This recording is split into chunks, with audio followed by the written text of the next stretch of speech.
হরে কৃষ্ণ।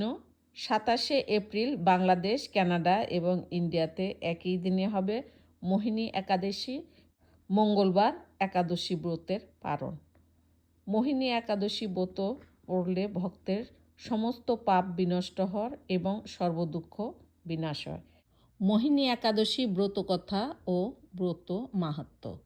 কুর্ম পুরাণে বৈশাখ শুক্লপক্ষের মোহিনী একাদশীর ব্রত মাহাত্ম্য বর্ণনা করা হয়েছে। মহারাজ যুধিষ্ঠির বললেন, হে জনার্দন, বৈশাখ শুক্লপক্ষিয়া একাদশীর নাম কি, কি ফল, কি বিধি, এই সকল কথা আমার নিকট বর্ণনা করুন। উত্তরে ভগবান শ্রীকৃষ্ণ বললেন, হে ধর্মপুত্র, আপনি আমাকে যে প্রশ্ন করেছেন, পূর্বে শ্রীরামচন্দ্রও বশিষ্ঠের কাছে এই একই প্রশ্ন করেছিলেন। তিনি জিজ্ঞাসা করেছিলেন, হে মণিবর, আমি জনক নন্দিনী সীতার বিরহজনিত কারণে বহু দুঃখ পাচ্ছি। তাই একটি উত্তম ব্রতের কথা আমাকে বলুন, যার দ্বারা সর্বপাপ ক্ষয় ও সর্বদুঃখ বিনষ্ট হয়। এই কথা শুনে বশিষ্ঠ বললেন, হে রামচন্দ্র, তুমি উত্তম প্রশ্ন করেছ। যদিও তোমার নাম গ্রহণেই মানুষ পবিত্র হয়ে থাকে, তবুও তোমার মঙ্গলের জন্য তোমার কাছে সর্বশ্রেষ্ঠ ও পরম পবিত্র একটি ব্রতের কথা বলছি। বৈশাখ মাসের শুক্লপক্ষিয়া একাদশী মোহিনী নামে প্রসিদ্ধ। এই ব্রতের প্রভাবে মানুষের সকল পাপ, দুঃখ ও মোহজাল অচিরেই বিনষ্ট হয়। তাই মানুষের উচিত সকল পাপ ক্ষয়কারী ও সকল দুঃখ বিনাশী এই একাদশী ব্রত পালন করা। একাগ্র চিত্রে তার মহিমা তুমি শ্রবণ করো। এই কথা শ্রবণ মাত্রেই সমস্ত পাপ বিনষ্ট হয়। বহু যুগ আগে পবিত্র সরস্বতী নদীর তীরে ভদ্রাবতী নামে সুন্দর নগরী ছিল। চন্দ্রবংশজাত ধৃতিমান নামে এক রাজা সেখানে রাজত্ব করতেন। সেই নগরীতেই ধনপাল নামে এক বৈশ্য বাস করতেন। তিনি ছিলেন পূর্ণকর্মা ও সমৃদ্ধশালী ব্যক্তি। তিনি নলকূপ, জলাশয়, উদ্যান, মঠ ও গৃহ ইত্যাদি নির্মাণ করে দিতেন। তিনি ছিলেন বিষ্ণু ভক্তি পরায়ণ ও শান্ত প্রকৃতির মানুষ। সুমনা, দ্যুতিমান, মেধাবী, সুকৃতি ও ধৃষ্টবুদ্ধি নামে তার 5 জন পুত্র ছিলেন। পঞ্চম পুত্র ধৃষ্টবুদ্ধি ছিলেন অতি অত্যাচারী। তিনি সর্বদা পাপ কাজে লিপ্ত থাকতেন।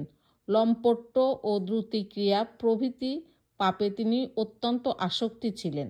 দেবতা, ব্রাহ্মণ ও তার পিতামাতার সেবায় তার একেবারেই মতি ছিল না।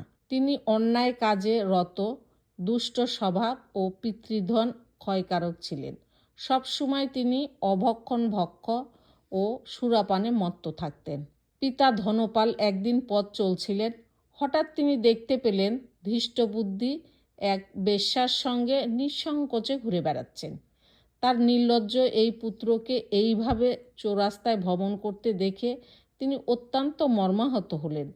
এই কুস্বভাব দর্শনে ক্ষুব্ধ হয়ে তিনি তাকে বাড়ি থেকে বের করে দিলেন। তার আত্মীয় স্বজনও তাকে পরিত্যাগ করলেন। তিনি তখন নিজের অলংকার বিক্রি করে জীবন অতিবাহিত করতে লাগলেন। কিছুদিন এইভাবে চলার পর অর্থ অভাব দেখা দিল। ধনহীন দেখে সেই বেশ্যাগণও তাকে পরিত্যাগ করলেন। অন্ন বস্ত্রহীন ধৃষ্টবুদ্ধি ক্ষুধায় তৃষ্ণায় অত্যন্ত কাতর হয়ে পড়লেন। অবশেষে নিজের রাজ্যেই তিনি চুরি করতে লাগলেন। একদিন রাজপ্রহরী তাকে বন্দি করলেন, কিন্তু পিতার সম্মানার্থে তাকে মুক্ত করে দিলেন। এভাবে কয়েকবার তিনি ধরা পড়লেও ছাড়া পেলেন, কিন্তু তবুও চুরি বন্ধ করলেন না। তখন রাজা তাকে কারাগারে বদ্ধ করে রাখলেন। বিচারে তিনি কশাঘাত ভোগ করলেন। কারাগারের পর কোনো উপায় না দেখে ধৃষ্টবুদ্ধি বনে প্রবেশ করলেন। সেখানে তিনি পশু পাখি বধ করে তাদের মাংস ভক্ষণ করে অতি দুঃখে পাপময় জীবন যাপন করতে লাগলেন। দুষ্কর্মের ফলে কেউ কখনো সুখী হতে পারে না। ধৃষ্টবুদ্ধিও তাই দুঃখ শোকে জর্জরিত হলেন। এভাবে অনেক দিন অতিবাহিত হলো। কোনো পূর্ণ ফলে হঠাৎ একদিন তিনি কৌণ্ডিন্য মুনির আশ্রমে উপস্থিত হলেন। বৈশাখ মাসে ঋষিবর গঙ্গা স্নান করে আশ্রমের দিকে ফিরছিলেন। শোকাকুল ধৃষ্টবুদ্ধি তার সামনে উপস্থিত হলেন। ঘটনাক্রমে ঋষির বস্ত্র হতে এক বিন্দু জল তার গায়ে পড়ল। সেই জল স্পর্শে তার সমস্ত পাপ দূর হলো। হঠাৎ তার শুভবুদ্ধির উদয় হলো। ঋষির সামনে তিনি কৃতাঞ্জলি পুটে প্রার্থনা করে বললেন, হে ঋষিবর, যে পূর্ণ প্রভাবে আমি এই ভীষণ দুঃখ যন্ত্রণা থেকে মুক্তি লাভ করতে পারি তা কৃপা করে আমাকে বলুন। ঋষিবর বললেন, বৈশাখ মাসের শুক্লপক্ষে মোহিনী নামে যে প্রসিদ্ধ একাদশী আছে, তুমি সেই ব্রত পালন করো। এই ব্রতের ফলে মানুষের বহু জন্ম অর্জিত পর্বত পরিমাণ পাপরাশিও ক্ষয় হয়ে থাকে। মহামুনি বৈশিষ্ট্য বললেন, কৌণ্ডিল্য ঋষির উপদেশে প্রসন্ন হয়ে ধৃষ্টবুদ্ধি সেই ব্রত পালন করলেন।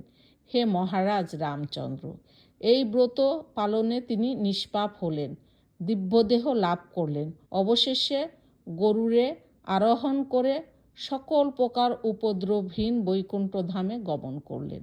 হে রাজন, ত্রিলোকে মোহিনী ব্রত থেকে আর শ্রেষ্ঠ ব্রত নাই। যজ্ঞ, তীর্থস্থান, দান ইত্যাদি কোনো কর্মই এই ব্রতের সমান নয়।